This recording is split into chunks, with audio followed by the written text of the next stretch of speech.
Welcome back, Tribe. Got one here. A clip from Sean Ryan's show, and it says feminism changed everything. How bad is our birth decline? Oh, it is shockingly bad. So we are now at 1.6 per woman. Our replacement rate is 2.1. I thought we were at 2.1. It's been about I think 8 years that we passed the 2.1, and then there was a mild uptick in COVID. So people were hopeful. They were thinking, well, maybe it was just an anomaly those last few years. But then there was a steep decline since COVID as well.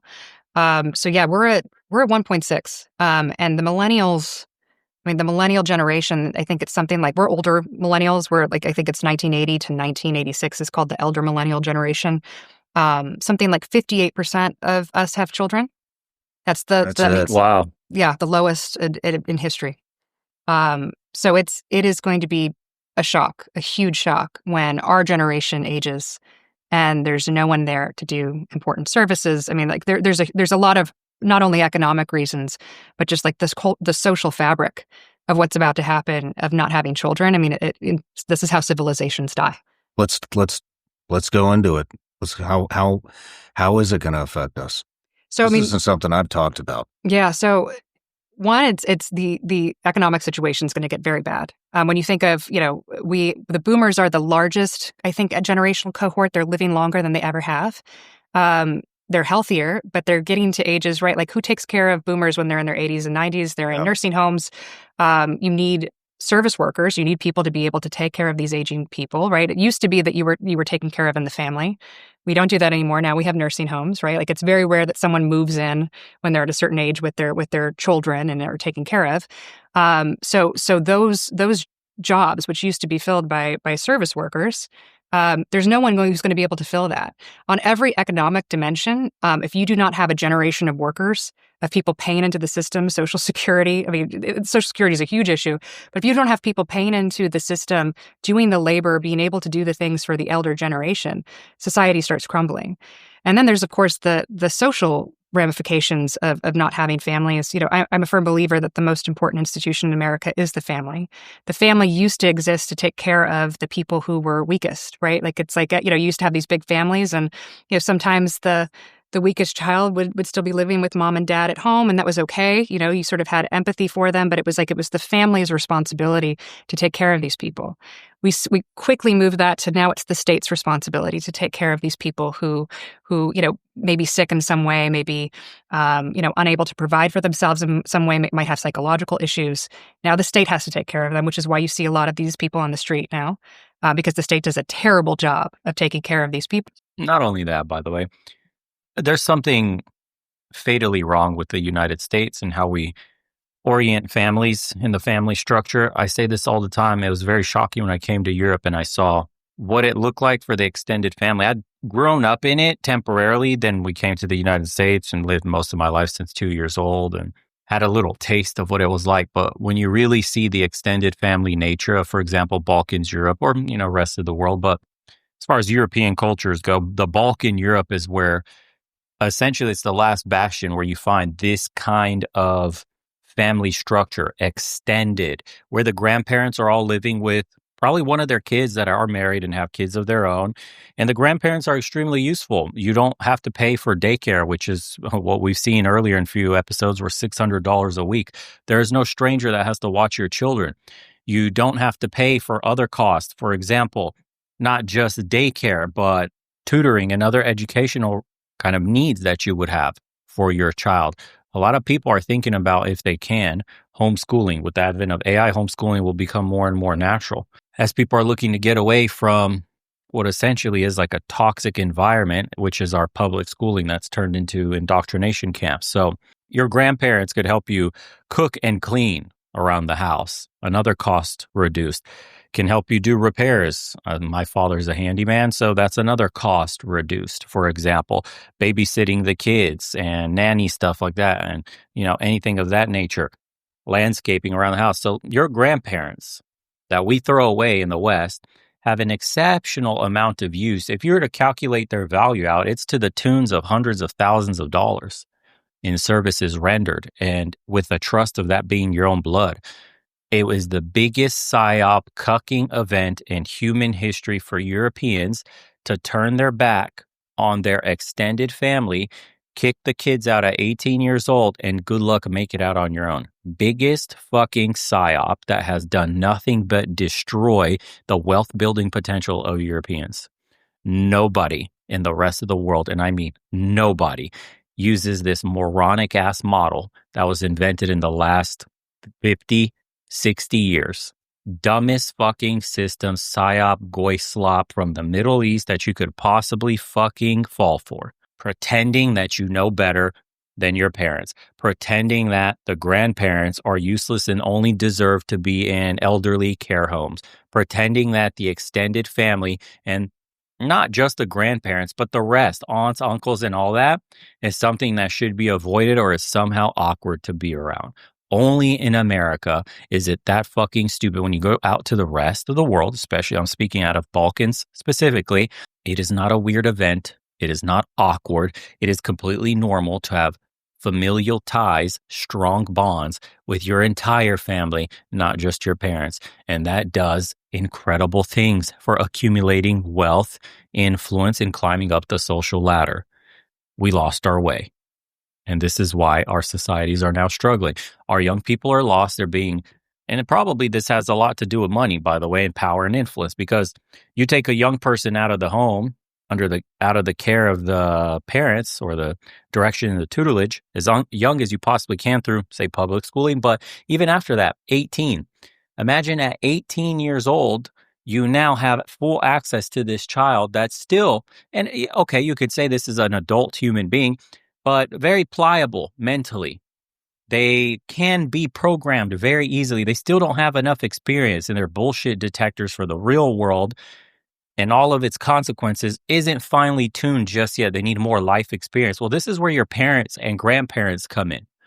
This is what their wisdom and their advice should be used for. And we lost that. So we push out 18-year-olds into the world where they're susceptible to corporations, to government propaganda, extremist ideology, radicalism essentially online. And this is why you get what you get today in the United States with all the mass shootings, all that stuff, because they say, for example, not to make this super political, but what they say is like, it's guns are the problem. Guns should be restricted. America was founded upon guns. The Second Amendment is rooted in American Constitution, a God-given right, to the point that it should be used against tyrannical governments. So that's been a steady, consistent variable since the founding of America. And you're telling me it's only become a problem now? So where were those mass shootings? Where were all those issues with mental illness, all the stuff going on, the radicalization back then that was causing all these massacres? So something changed in the psyche, in the mentality, in the mental acuity and strength of the average American man and woman that's causing them to diverge in such a way that they lose touch with reality. The world is based around things that don't exist, aren't backed by science or a biology or real world. And so they go further down these rabbit holes and then commit these atrocious acts using guns. In the UK, guns are banned. They use knives. So then they tried to ban machetes. Do you see the stupidity and the slippery slope that you will go down if you try to institute gun bans?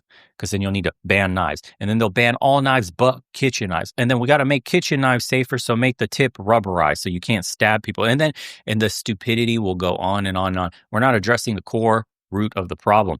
We got sold fucking slop, and we cannot work our way out of it unless we realize that the family unit is the single most important thing for an individual's well-being. It's not the state.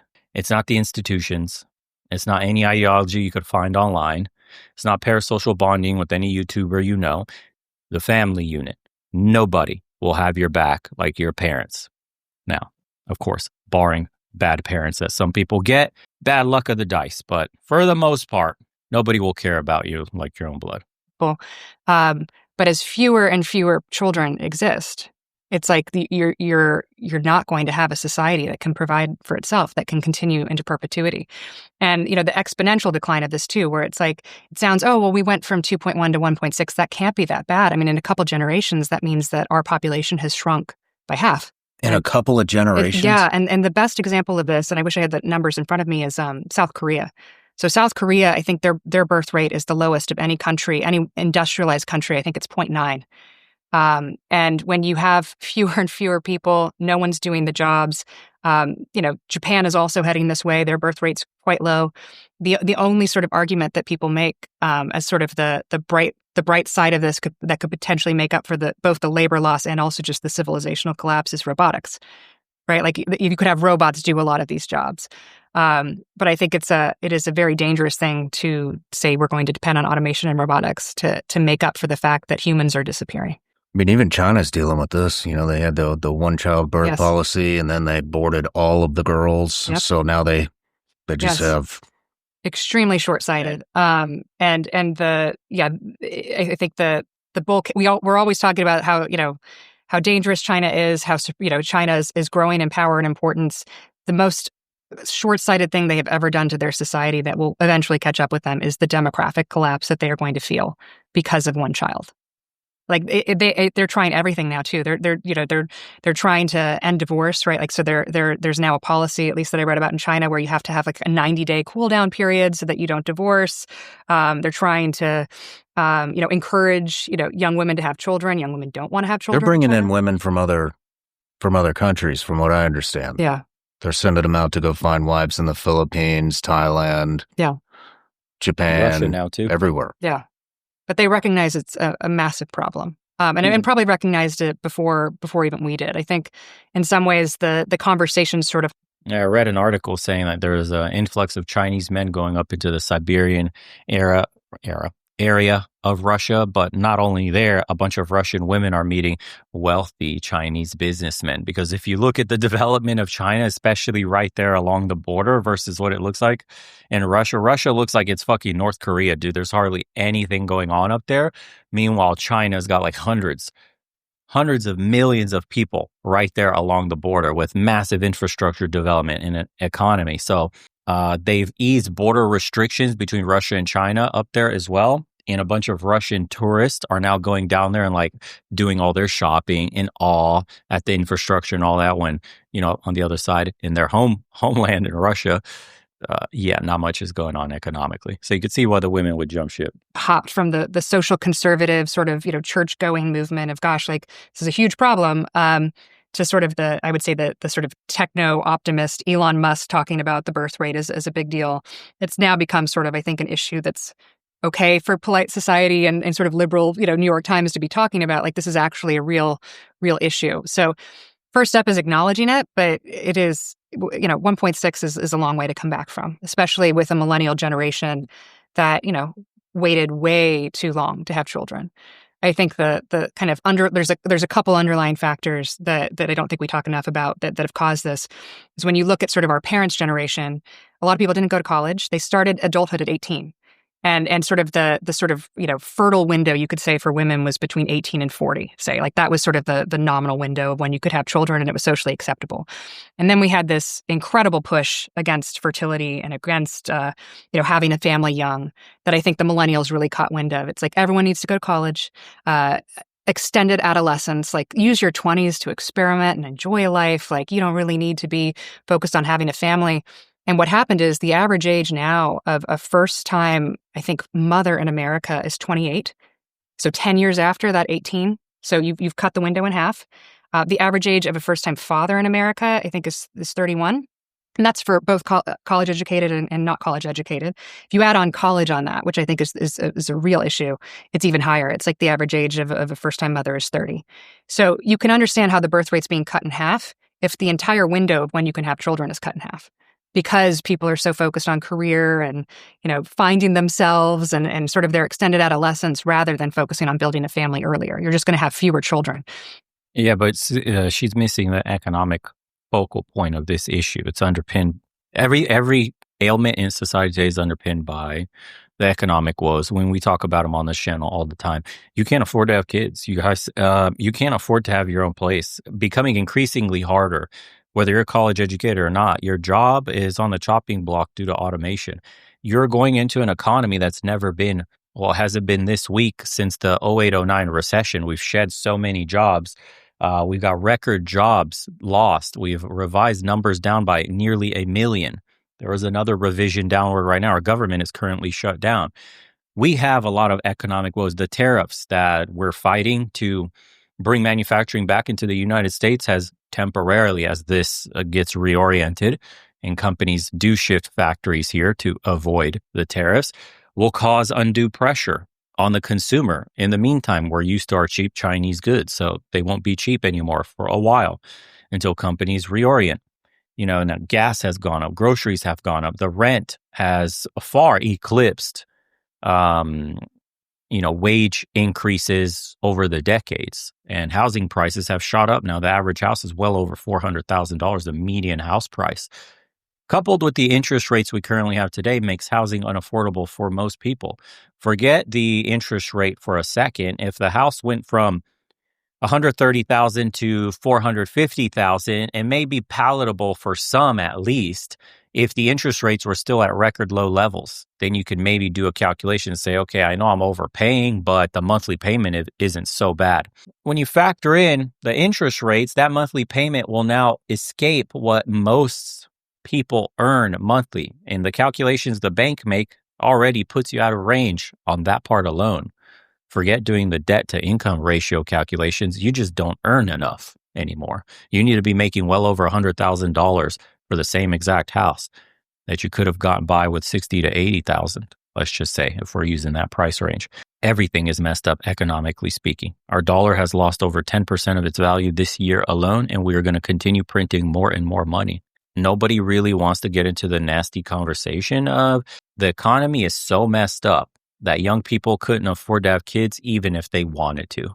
And then you roll down a hill like a snowball filled with shit, picking up poop as you go downhill. So instead of snow, instead of you turning into a massive snowball, gaining snow, you're picking up shit, which is the equivalent of what feminism did to women. Strong, independent, boss babe mentality, don't need no man. You can't afford shit, ghost jobs, inflation, gas, clown show for a government, spending billions to Israel, sending more money so kids can chop their dicks off in like Peru.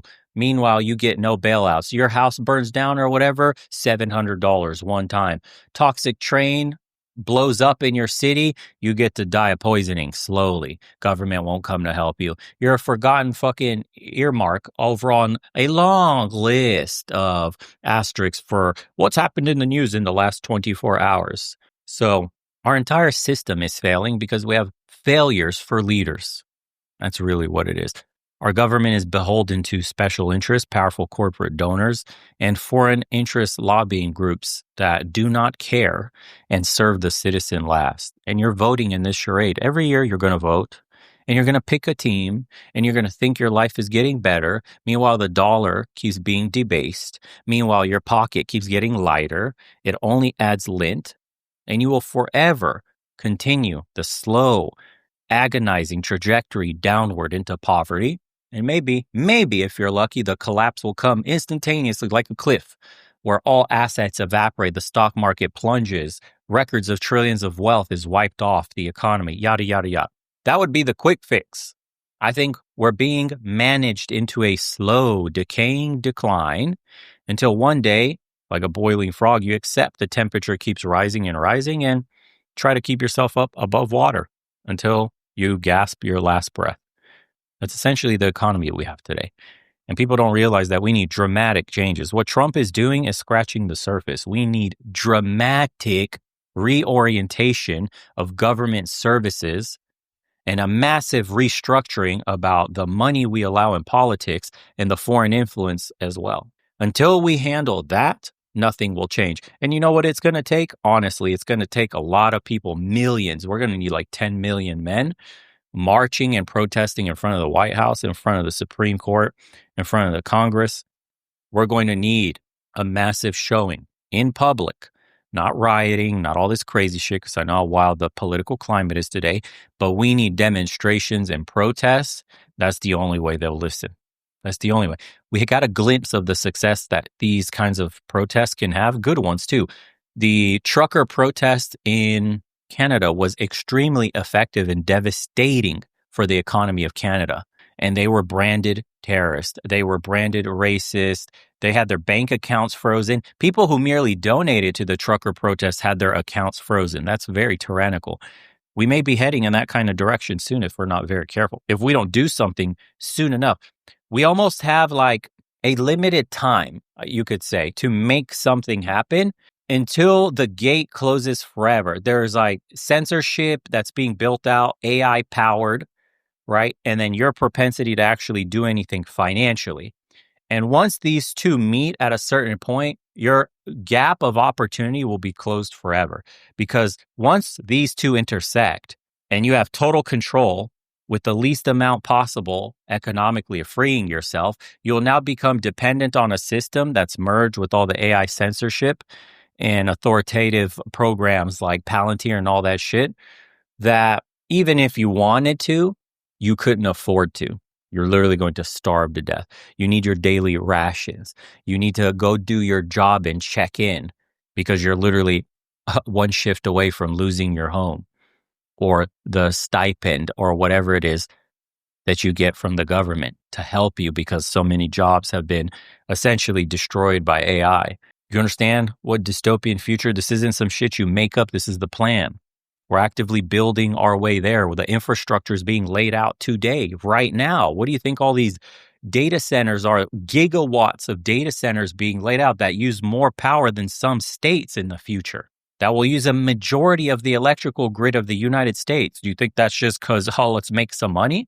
Or do you think there's ulterior motives there of complete and total control so that the populace will never be able to rise up? Your jobs will disappear to the tens of the millions of people will be unemployed. You think those people will be able to travel to protest, especially when the government will give you a crumb here and there? As long as you feed the people bread and circuses, they never revolt. Do you understand?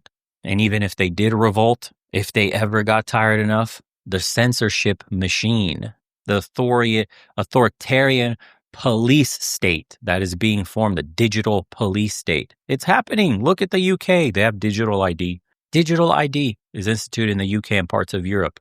America will be next. It's only a matter of time. We're on a ticking clock. We only have a small window of opportunity to make a permanent change, or we're going down a very dark path in the future.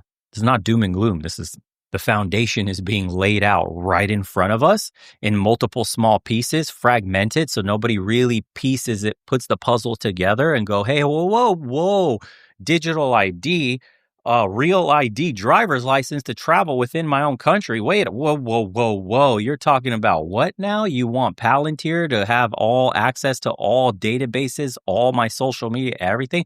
Wait a second, AI-powered drones that can track me now. You're saying this is for police? Drone robots walking up and down the cities recording the sidewalks and all the pedestrians and shit? Robotic. They have these little robots that are now sentries for apartments too, and shit like that. They patrol, robotic patrols on apartments. You don't need to have people anymore. Excuse me, wait a second, what? And then, now you're arming them, and the police have their own special units designed to eliminate targets, criminals, violent people for your protection. And wait a second, now those are all plugged in and no longer remote in any way, so they can detect anybody, facially recognize. Oh, you have a warrant out for your arrest. You put your hands up or I will shoot you. Boom, shot. Or a drone just kamikazes you when you're protesting. At a protest in a sea of a million people, can facially recognize that you're one of the people that were speaking up. You help create the protest. You're maybe one of the leaders of it, and you get drone striked. Very small drone. It could be the size of a fucking bird, a small bird, straight at your forehead. And then you're done. No collateral damage. Just hits you kind of like a bullet. You see how they're building all these systems? They're already using them in war zones. How do you think Israel's targeting people in Gaza? Boy, oh boy, when you see the infrastructure and the roadmap that they have laid out and how quickly this stuff is being built and how little time we have to make a permanent change to get out of this nightmare that we're heading down, it should give you some goosebumps. Scared the shit out of everybody.